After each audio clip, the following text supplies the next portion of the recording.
Muy buenos días, hermanos. El Señor les bendiga en esta hermosa mañana. Damos gracias a Dios que nos permite estar nuevamente congregados en su nombre. Y como dijo mi hermano al iniciar el servicio, hoy continuamos con el sermón que inició la semana anterior en el Evangelio de Mateo, en el capítulo 7, en los versos 1 al 6. Le invito a que abra ahí su Biblia, por favor.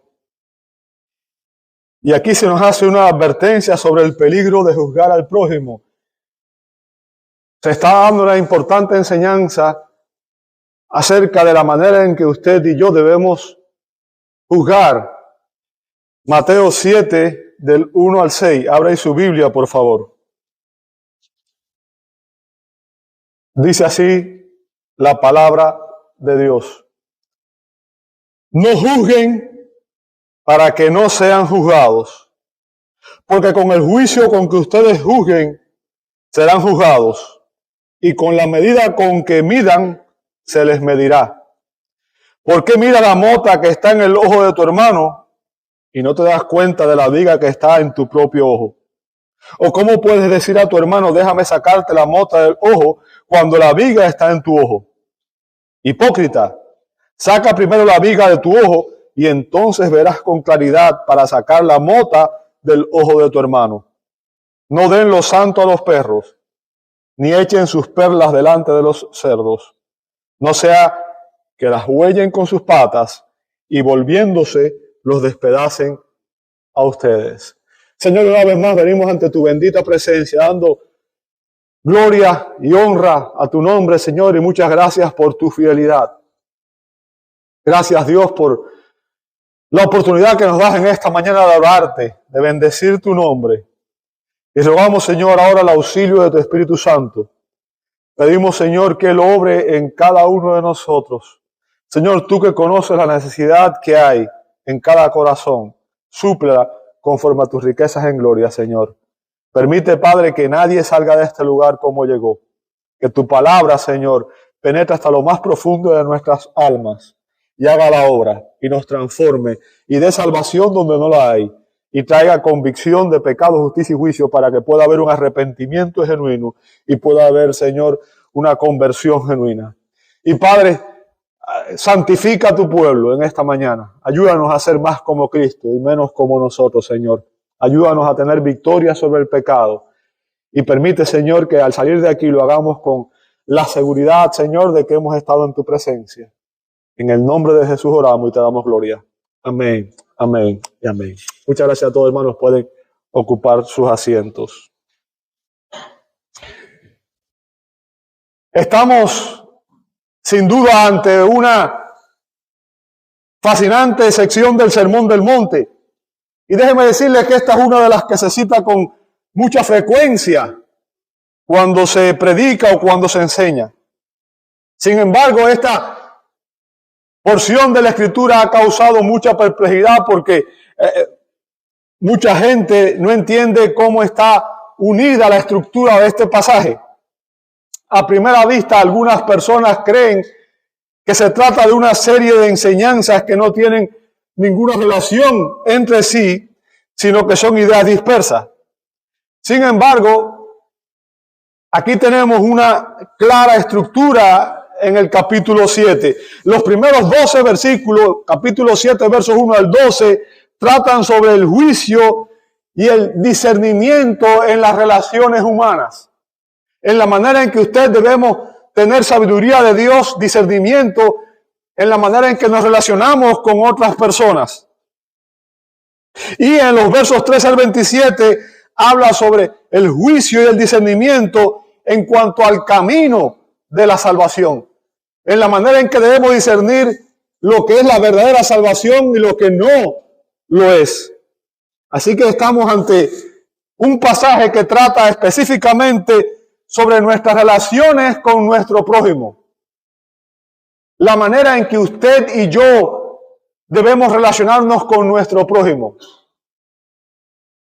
Cristo da 3 instrucciones críticas a la hora de juzgar a nuestro prójimo.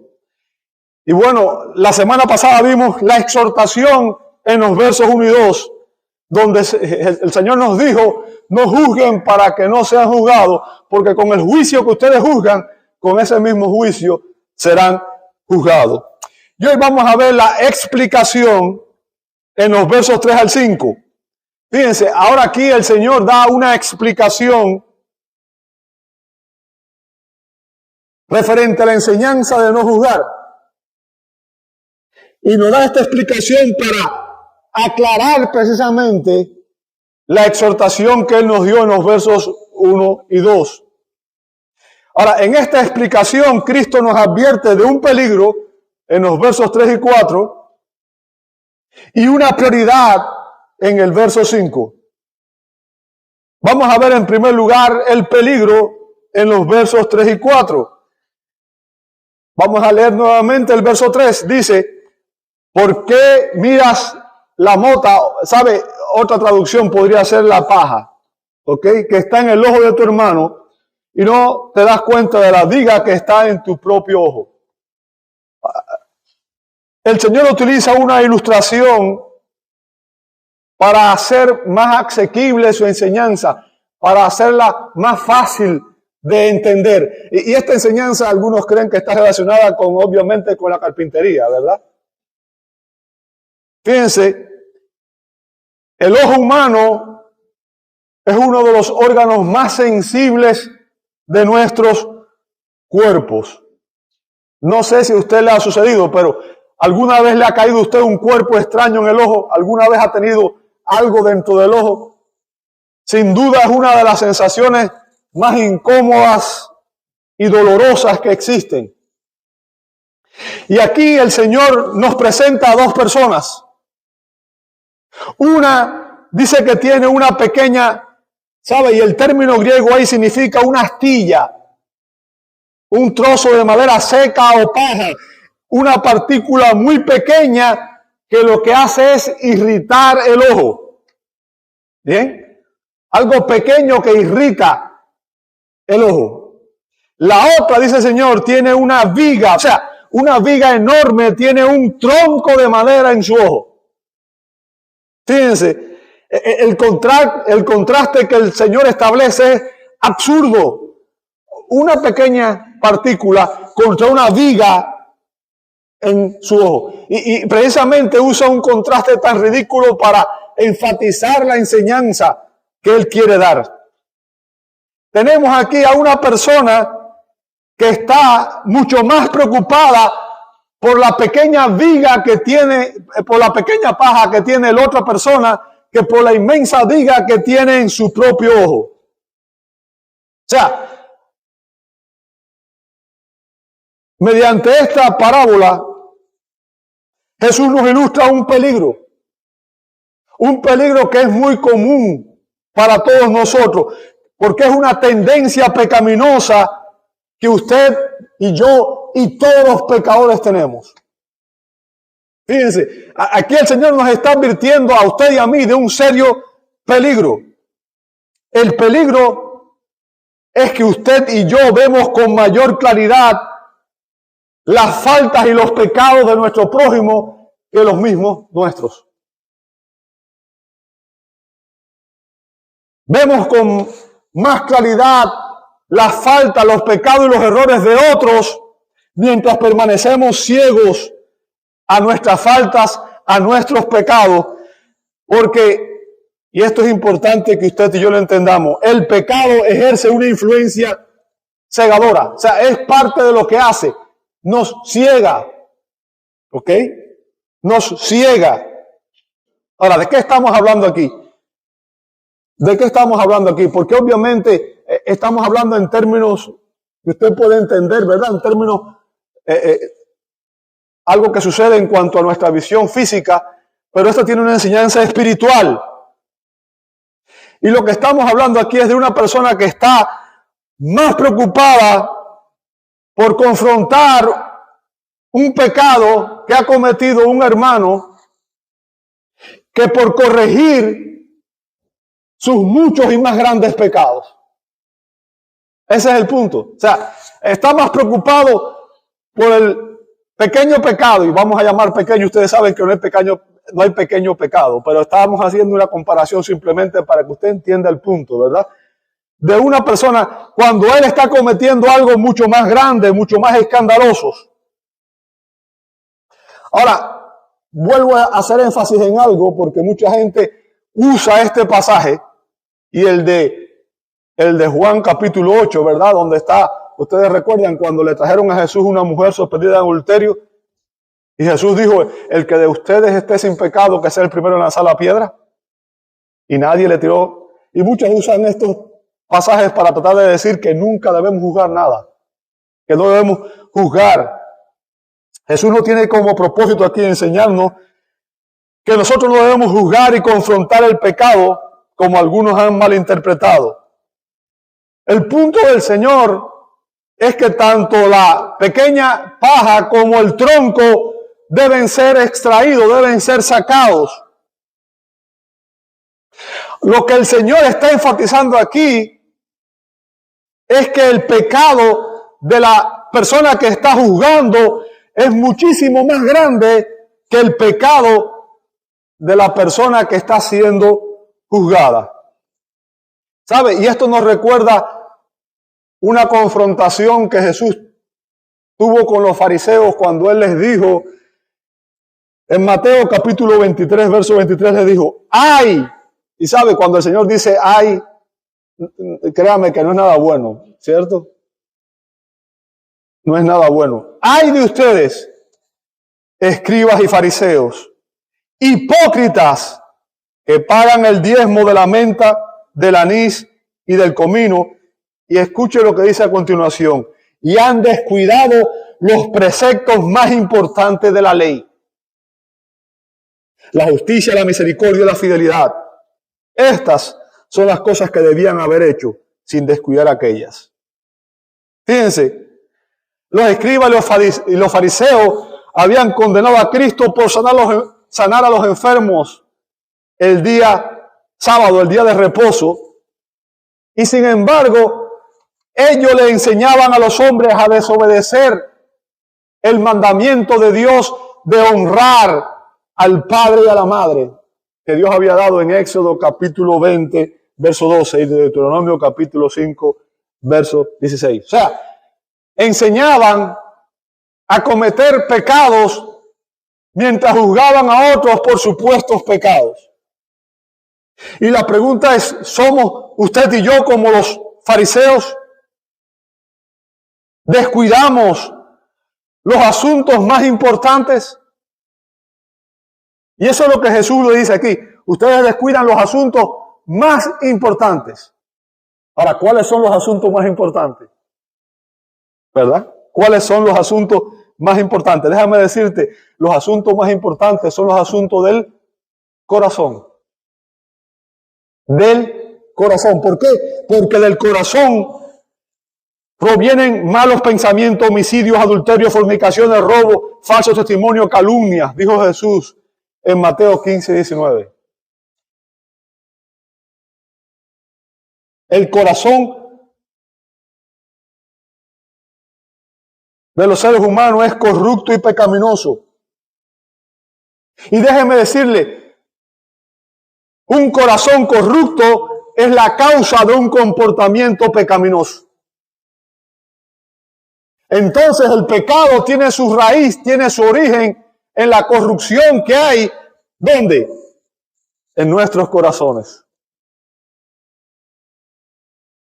Así que el peligro es que si usted y yo estamos más dispuestos a juzgar y a condenar el pecado en otras personas, pero no lidiamos con el pecado que hay en nuestro propio corazón, Jesús dice que usted y yo somos hipócritas. ¿Entendió eso? Si yo estoy más preocupado por tratar de corregir el pecado en otro que por corregir el pecado que hay en mi propio corazón, yo soy un hipócrita. Y usted también, si comete el mismo pecado. Es la inmensa viga que tenemos clavada en nuestro propio ojo, la que nos ciega y la que nos impide ver nuestras propias faltas. ¿Qué derecho tengo yo de intentar sacar una pequeña paja del ojo ajeno cuando yo permito que una inmensa viga esté en mi ojo? Ahora, imagínense la ironía, yo tratando de sacarle una pequeña pajita a alguien de su ojo cuando yo tengo clavada una viga en el mío que no me deja ver. ¿Cómo lo hago?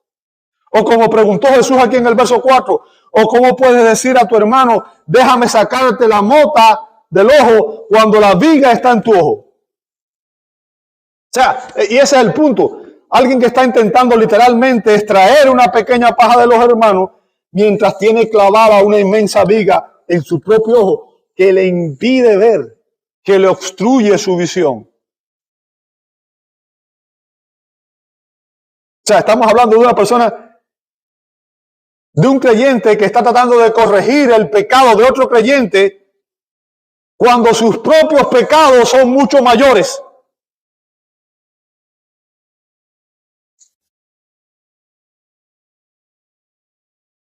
Y esa es la pregunta que debemos hacernos. ¿Qué me preocupa más? ¿Qué me preocupa más?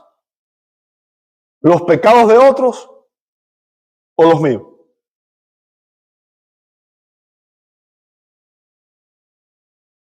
¿Sabe? Este versículo habla de una persona que es crítica. Ese tipo de persona que siempre está criticando. Este pasaje nos describe las características de este tipo de personas, de las personas críticas. El juicio condenatorio, la crítica mordaz y la murmuración caracterizan a este tipo de personas. Porque ellos no se han tomado el suficiente tiempo como para examinar su propio corazón, para examinar su verdadera condición espiritual. Siempre están juzgando a otro, pero nunca miran hacia adentro. Sabe que las personas críticas carecen de humildad. Y eso es evidente por lo que ve. Por lo que ve. Debido a que las personas críticas son orgullosas, exageran el pecado que ven en otros, mientras ignora, niega, minimiza y parece estar absolutamente ciego de sus grandes pecados. O sea, aquí el peligro es que la pequeña paja en el ojo de su hermano a estas personas les resulta mucho más ofensiva y no es capaz de ver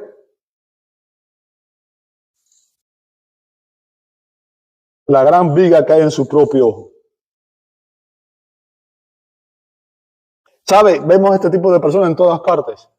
Usted puede ver personas críticas en las redes sociales, en las escuelas, en todas nuestras relaciones. De hecho, tristemente también lo vemos algunas veces en las iglesias, o muchas veces en las iglesias. Y de eso estamos hablando. Personas que vienen y todo lo critican. Nunca les gusta nada, nunca les gusta la adoración, no debió ser así, debieron cambiar ese himno, debieron poner tal cosa. ¿Por qué no ponen música contemporánea? ¿Por qué el pastor se pone corbata para predicar, verdad? Y todo le parece mal, el aire está muy frío o hace mucho calor. Nunca está conforme. Y de eso estamos hablando, de erradicar ese tipo de actitudes, ese tipo de conductas.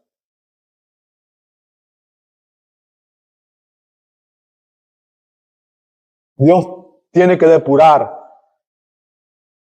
a ese tipo de personas y de actitudes y conductas de nuestras iglesias. ¿Sabe? La razón por la que una persona piadosa es humilde en sus juicios, la razón por la que una persona que realmente tiene una relación con Cristo y que es piadosa es humilde en su juicio, es porque reconoce y es muy consciente de su propia pecaminosidad.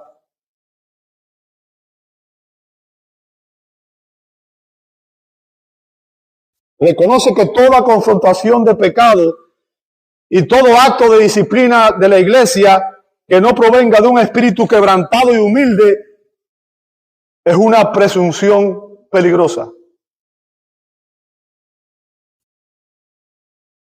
Ya que, como advirtió el apóstol Pablo en 1 Corintios 10:12, por tanto el que cree que está firme, tenga cuidado que no caiga. Y también el apóstol Pablo dijo en Gálatas 6:1 que si alguien es sorprendido de alguna falta, dice, ustedes que son espirituales, ¿qué deben hacer? Restáurenlo ¿con qué? Con espíritu de mansedumbre, no con orgullo. Ahora, el punto, amado hermano, es que sí, se nos ordena juzgar y confrontar el pecado que cometen nuestros hermanos. O sea, es responsabilidad colectiva nuestra velar por el bienestar unos de otros. Recuerden, la Biblia dice claramente que la paga del pecado es muerte. Y si yo veo a mi hermano cometiendo pecado, yo no quiero que él sufra las consecuencias por el pecado. Por tanto, yo debo, si lo amo en el Señor, si realmente amo a una persona, yo voy a confrontar a esa persona con el pecado porque quiero librarlo del juicio de Dios. Si usted ve a una persona que va caminando y que va a caer por un precipicio, ¿no se lo diría?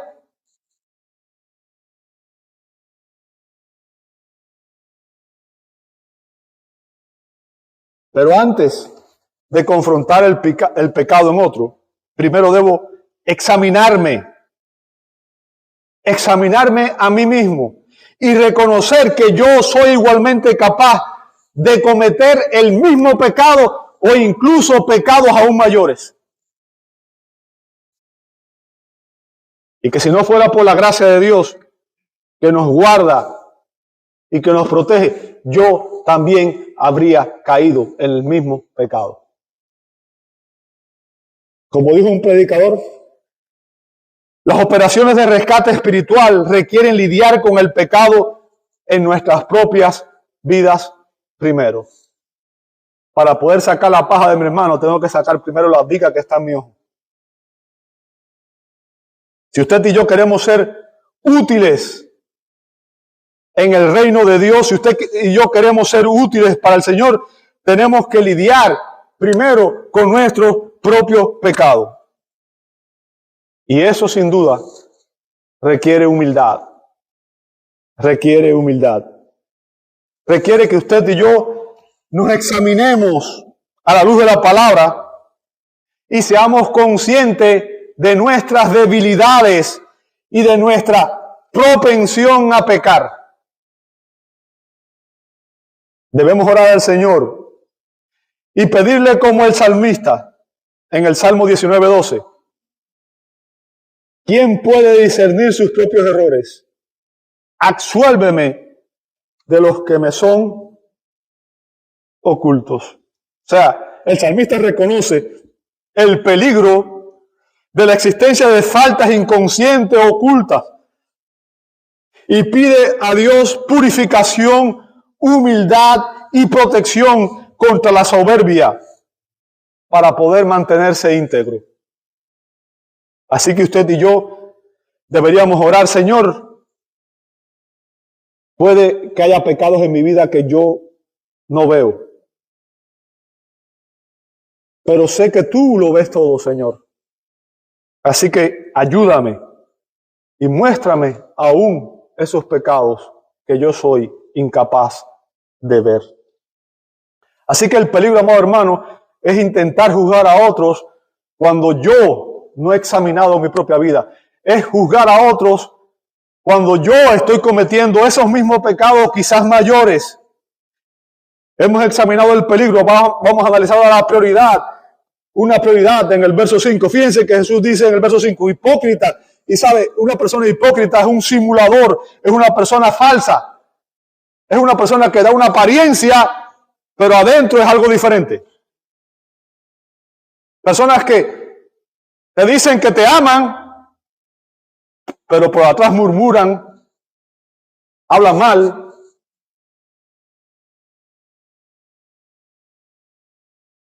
Déjeme decirle algo, y esto es enfático. Si usted y yo no somos diligentes en confrontar, en mortificar el pecado que hay en mí mismo, si usted y yo no mortificamos que hay el pecado que hay en nuestros corazones, intentar confrontar el pecado de nuestros hermanos es pura hipocresía.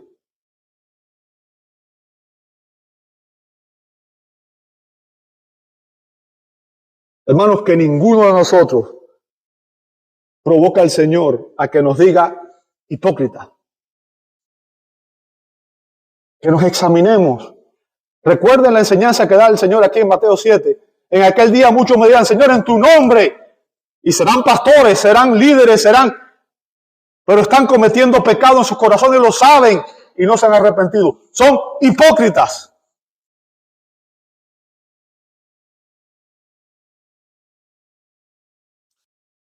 Todos nosotros estamos tan corruptos por el pecado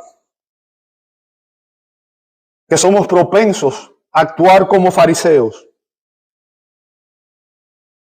Y el Señor nos está dando aquí una seria advertencia a todos, a ti y a mí, a todos.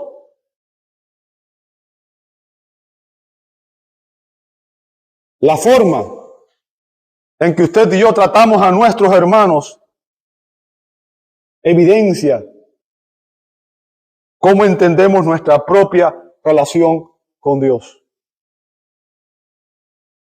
¿Sabe? Si usted cree que su desempeño y su obediencia, las razones por las que el Señor está complacido con usted y que es por esa razón que Él lo ama, si usted, como los fariseos, piensan que su justicia es suficiente para entrar al cielo, entonces lo que vas a hacer es exaltarte a ti mismo y vas a menospreciar a los demás.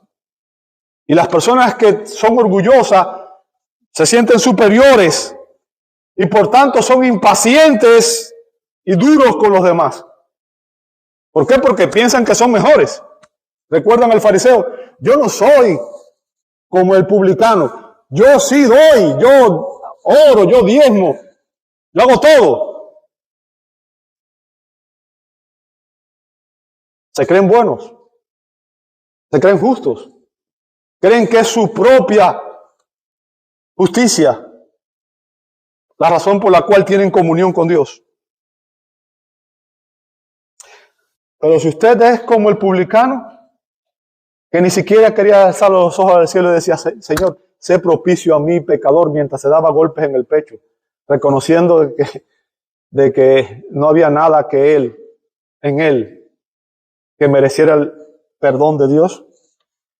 Si usted y yo reconocemos que Dios tuvo que ser muy paciente y muy misericordioso con nosotros para salvarnos, y que aún debe ser sumamente paciente con nosotros para santificarnos, porque aún conociendo a Cristo seguimos pecando.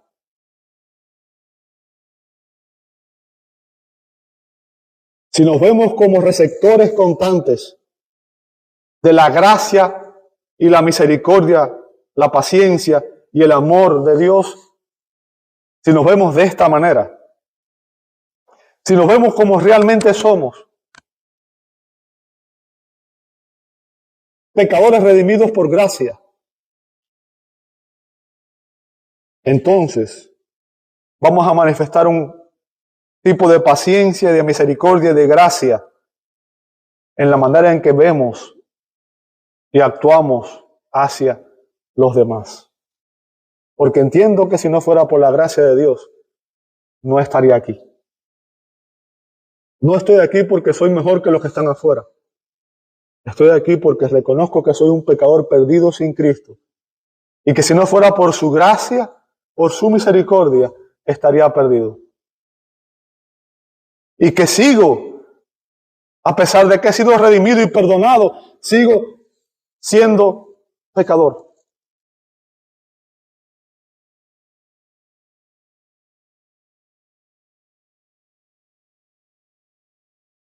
La persona orgullosa ve lo que está mal con su hermano, pero se niega a ver lo que está mal en su propio corazón. E incluso si lo ve, lo minimiza, lo disminuye, lo excusa y lo justifica. La razón por la que yo hice esto es porque yo tenía razón.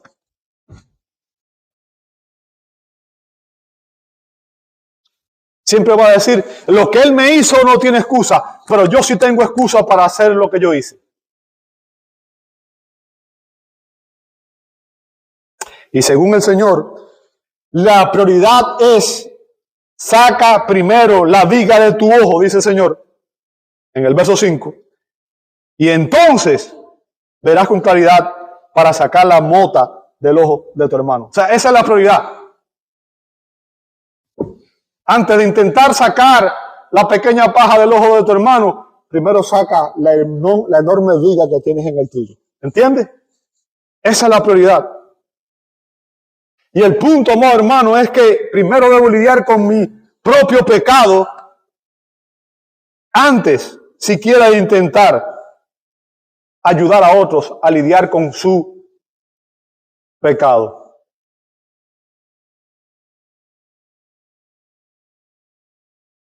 Si queremos reformar a otras personas, debemos comenzar con nosotros mismos. O esas reformas no serían genuinas, no serían verdaderas. No podemos pedirle a otros que vivan algo que nosotros no estamos viviendo.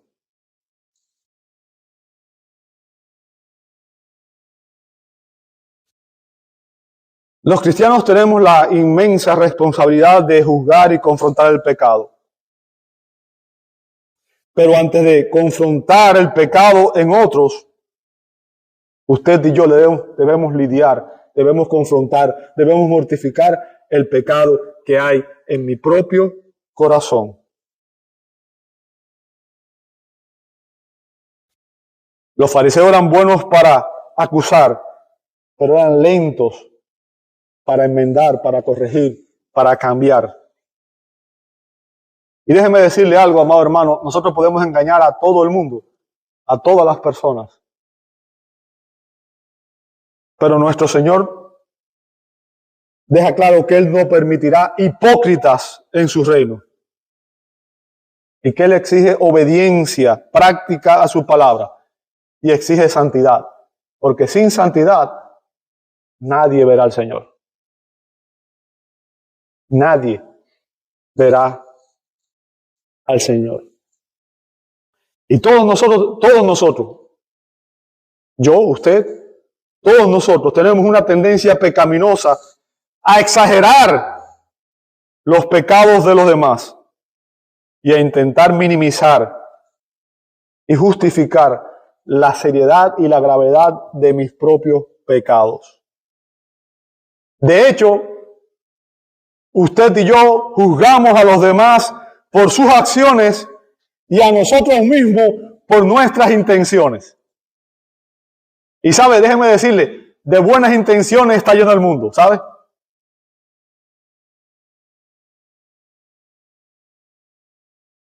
Y quizá usted piense que eso le sucede a algunas personas. Hermanos, esto le ocurrió a un hombre que Dios describió como un hombre conforme a su corazón. Un hombre que haría su voluntad. Fíjense, Dios dijo que David era un hombre conforme a su corazón y que él haría su voluntad. Usted puede ver eso en Hechos 13:22. Ahora, ustedes recuerdan lo que hizo David, ¿cierto? Que David adulteró con Betsabé y mandó a matar a su esposo para poder ocultar el pecado que había cometido. Dios envió al profeta Natán a confrontar al rey David por su adulterio con Betsabé y por el asesinato de Urías. Y el profeta fue a hacerlo y utilizó una parábola para confrontar a David. En 2 de Samuel, capítulo 12, versos 1 al 7. Usted ve esa pequeña parábola, ¿verdad? Esa ilustración. Dice, entonces el Señor envió a Natán a David, y Natán vino a él y le dijo, había 2 hombres en una ciudad. El uno era rico y el otro era pobre. El rico tenía muchas ovejas y vacas, pero el pobre no tenía más que una corderita que él había comprado y criado, la cual había crecido junto con él y con sus hijos.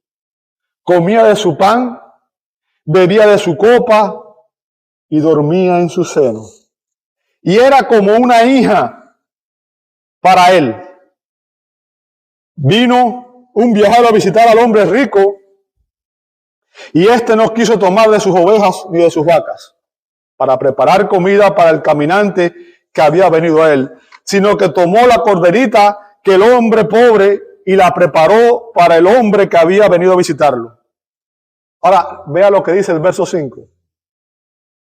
Y se encendió la ira de David. Imagínense, David estaba enojado, estaba molesto, porque un hombre robó una corderita. ¿Ok? Se encendió su ira, estaba airado hasta los más profundos.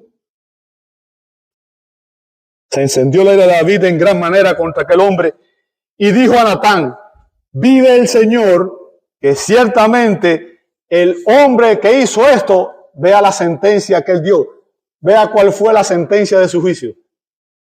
Merece un hombre que robó una cordera. ¿Ok? Y debe pagar 4 veces la cordera porque hizo esto y no tuvo compasión. Note cuánto enojo, cuánta rabia. Note cómo su enojo fue tal que lo llevó a dar una sentencia de muerte por una cordera. Y de repente, el verso 7, entonces Natán dijo a David: tú eres ese hombre. Ay, mi madre. Tú eres ese hombre. Olvídate de la paja ajena. Mira la viga que tienes en tu ojo, David. ¿Se da cuenta? Y estamos hablando de un hombre que era creyente, genuino. Estamos hablando de un hombre que Dios dijo que era un hombre conforme a su corazón. ¿Qué significa eso? Que el peligro es que usted y yo caemos en esto fácilmente.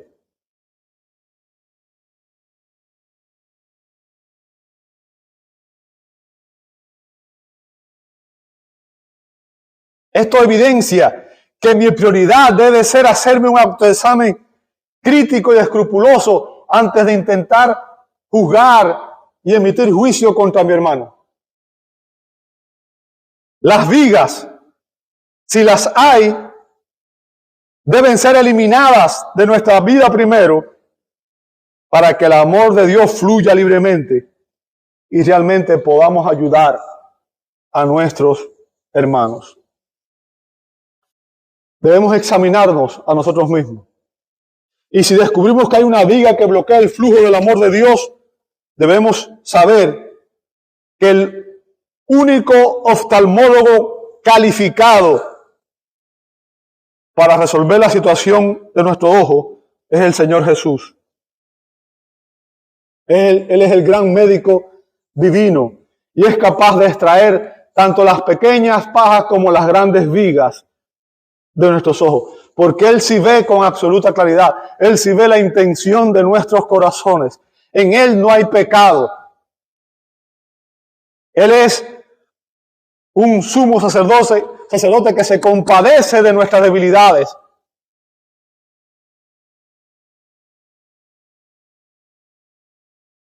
Y cuando Él elimine entonces la viga de nuestro ojo, usted y yo podremos ver a nuestros hermanos con ojos limpios y podremos ayudarles en su necesidad espiritual. Y el punto que quiero que entiendan, hermano, es que solamente aquellos que son espiritualmente maduros pueden discernir cuándo y cómo confrontar el pecado en los demás. Y siempre lo harán con gracia y con sabiduría. Con gracia y con sabiduría. Ahora, finalmente vamos a ver la enseñanza del Señor. La enseñanza del Señor en el verso 6. Presta atención. No den lo santo a los perros, ni echen sus perlas delante de los cerdos, no sea que las huellen con sus patas y volviéndose lo despedacen ustedes. Fíjense, este pasaje nos evidencia algo, nos evidencia que Jesús no excluye todo tipo de juicio. Ya hemos visto que sí debemos juzgar el pecado, pero debemos hacerlo siempre, primero examinándonos a nosotros mismos y siguiendo las instrucciones bíblicas. Ahora aquí nos enseña que no todas las personas con las que nosotros nos relacionamos, no podemos tratarla a todas las personas como hermanos. Usted no puede tratar a todo el mundo como si fuera un creyente. Usted no puede tratar a todo el mundo como trata a un hermano. Muchas veces tenemos la costumbre de llamarnos hermanos entre nosotros y ya llamamos hermanos incluso a los incrédulos. Y eso es un error. Porque cuando intentemos ayudar a sacar una paja del ojo de nuestros hermanos, si él o ella realmente es cristiano, si realmente es un miembro de la familia de Dios, ¿sabe? Ellos van a apreciar nuestra ayuda. Cuando una persona es creyente, cuando una persona realmente es espiritual, si alguien viene y lo confronta con su pecado, va a admitirlo, va a confesarlo, va a apartarse y va a reconocer sus faltas. ¿Ok? Pero hay otro tipo de personas con las cuales debemos ser sumamente cuidadosos. Sumamente cuidadosos. Y el Señor describe aquí a estas personas, fíjense, que usa dos términos, perros. Y estoy seguro que a los que les gustan las mascotas dirán, ¿y por qué el Señor usa ese término de manera tan despectiva? ¿Verdad? Déjenme decir, los perros en aquel contexto no eran mascotas domésticas, sino perros salvajes, eran carroñeros. ¿Ok? El Señor describe a este tipo de personas como perros o cerdos. Y los perros y los cerdos eran dos criaturas inmundas desde el punto de vista ceremonial. Y Cristo se refiere aquí a un tipo específico de personas incrédulas. No a todos, pero a un tipo de personas específico de personas incrédulas. O sea, se trata a personas incrédulas que son viciosas y que demuestran una firme dureza en su incredulidad. Y que si usted intenta ayudarlo, su respuesta puede ser incluso violenta. Puede atacarlo usted. ¿Ok? Y quizás a usted nunca le ha pasado esto, pero yo he visto muchas veces eso. ¿Ok? Nuestro Señor nos enseña que usted y yo como cristianos debemos ser lo suficientemente maduros, sabios, para juzgar y reconocer este tipo de personas.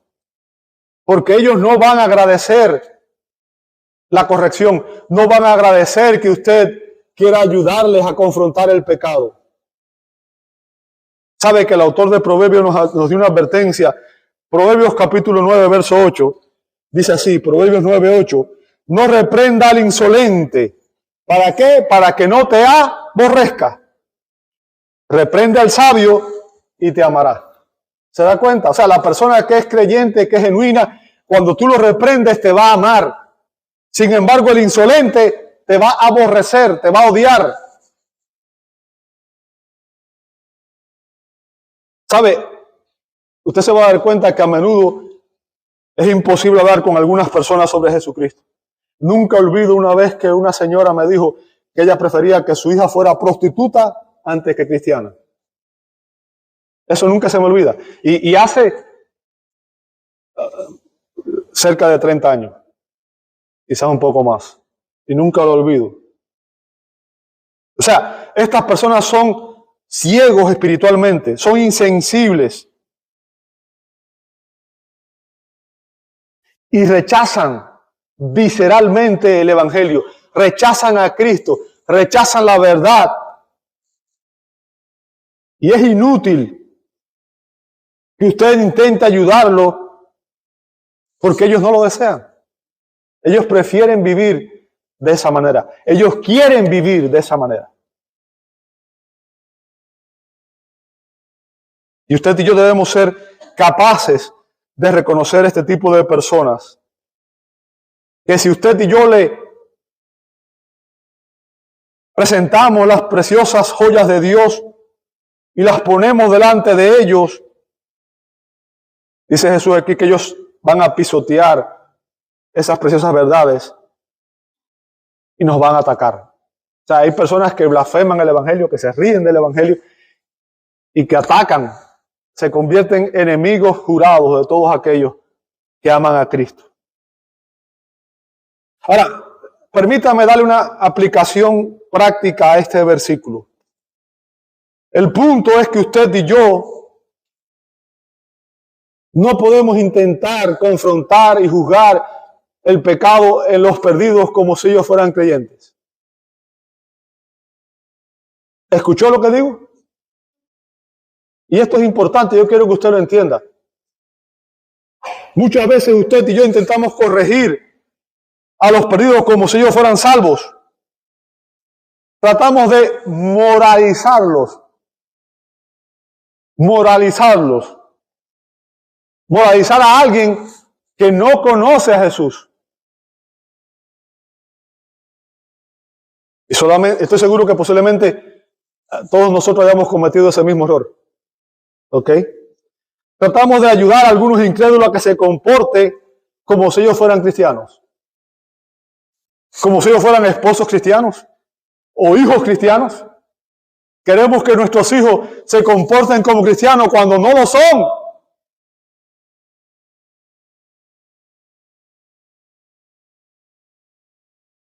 Ellos todavía no han entendido el Evangelio. Ellos todavía no conocen a Cristo. Y le estamos pidiendo que actúen, que se comporten como creyentes. Déjame decirte, la mayor necesidad que tiene una persona que no conoce a Jesús no es ser moralizada, es ser evangelizada. ¿Entendiste eso? No moralizarla. El ser moral no lo convierte en creyente. De hecho, muchas personas son morales y van a ir al infierno. El joven rico era uno. Solo el Evangelio tiene el verdadero, el único poder transformador que cambia vidas. Fue por eso que el apóstol Pablo dijo en Romanos 16, porque no me avergüenzo del Evangelio, pues es poder de Dios para salvación a todo aquel que cree. Si tú quieres cambiar a una persona que no es creyente, la manera de hacerlo no es tratando de modificar su conducta, es predicando el Evangelio, porque solamente Cristo puede transformar el corazón de un pecador en un santo. Y esa es la ayuda más importante que usted y yo podemos dar. Predicar la verdad a nuestros hijos, a nuestros familiares, a nuestros vecinos, a nuestros compañeros de trabajo. No tratar de que se comporten como cristianos, sino ayudarlos para que, confrontados por el Evangelio, ellos puedan conocer la verdad y entonces, habiendo sido transformados por el Señor, puedan vivir de una manera que realmente le traiga gloria. O sea, ¿sabe? Este texto nos muestra que en tal situación, cuando usted y yo estemos ante un incrédulo rebelde, usted y yo no vamos a condenar a esa persona, sino simplemente vamos a reconocer cuando una persona ya se ha condenado. ¿Por qué? Porque todo aquel que rechaza la oferta de salvación y de gracia que Dios nos hace en Cristo, ya se condenó a sí mismo. ¿Cómo lo sé? Estoy seguro que usted ha leído Juan 3:16, ¿verdad? De tal manera amó Dios al mundo, que ha dado a su Hijo unigénito, para que todo aquel que en Él cree, no se pierda, mas tenga vida eterna. Pero siga leyendo un poquito más allá en el verso 18 que dice, el que en Él cree no es condenado, pero el que no cree ya ha sido condenado porque no ha aceptado, no ha recibido al Hijo de Dios. La gracia que Dios nos ofrece en Cristo.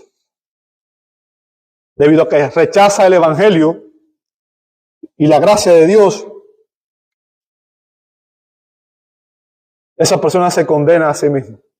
Ahora, algo que quiero que usted entienda, nosotros como creyentes, aún a aquellos que actúan de esa manera, aún cuando estemos ante una persona que es un hereje, un falso maestro, un incrédulo, rebelde y blasfemo, no debíamos juzgarlo con un aire de suficiencia, sino deberíamos sentir gran desilusión y tristeza por ellos.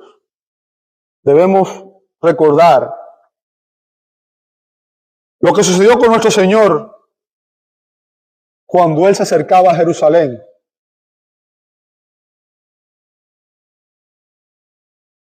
Nos dice que la Escritura que Él lloró. En Lucas 19, 41, 42 dice que Él lloró por quienes se negaron a reconocer y a recibirlo como su Rey y Salvador. Él lloró, sintió compasión y lloró. ¿Sabe? El apóstol Pablo dijo que él prefería ser anatema, ser condenado, con tal de ver salvos a sus hermanos los judíos.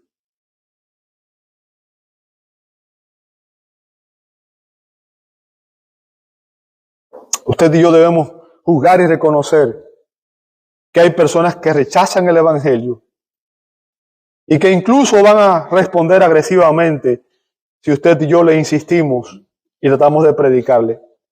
Así que debemos ser sabios y continuar orando por ella, encomendándolos a la gracia de Dios. Amado, el peligro de juzgar al prójimo es juzgar a mis hermanos sin examinar mi propio corazón, sin primero lidiar con mi propio pecado. Y el peligro de juzgar al prójimo es cuando trato de que mi prójimo se comporte como creyente, cuando aún es un incrédulo. Usted y yo tenemos que aprender a discernir y tenemos que seguir los principios bíblicos para que podamos tener realmente éxito en nuestra propia vida espiritual. Te invito a orar. Padre, damos gracias en esta mañana porque tu palabra es muy clara. Y en ella tú nos enseñas, Señor, cómo debemos actuar en relación a nuestras relaciones con nuestros hermanos y también en nuestra relación con los incrédulos, Señor.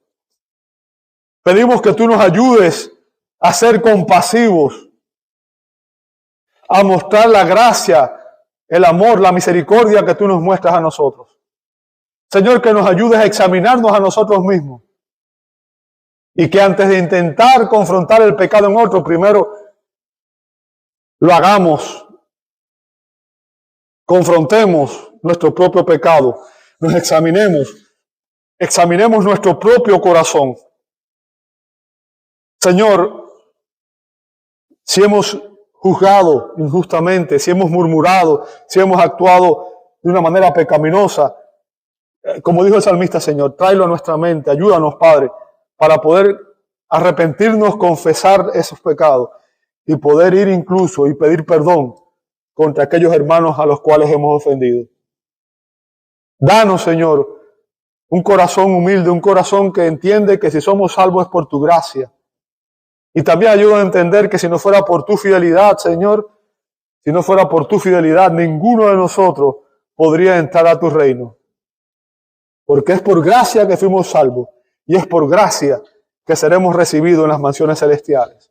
Es por la obra de Cristo, es por lo que Él hizo a favor nuestro, es porque en Él tú perdonaste todos nuestros pecados y a través de Él, Señor, estamos siendo conformados a su imagen y semejanza para que algún día podamos ser santificados, glorificados y podamos estar en tu bendita presencia. Te doy gracias por cada uno de mis hermanos y por mí, Señor. Ayúdanos a amarte y ayúdanos a amarnos los unos a los otros como tú demandas de nosotros, Señor. Ayúdanos a aplicar estas verdades que tú nos enseñas a través de tu palabra. Lo pedimos en el nombre de Jesús. Amén, amén y amén.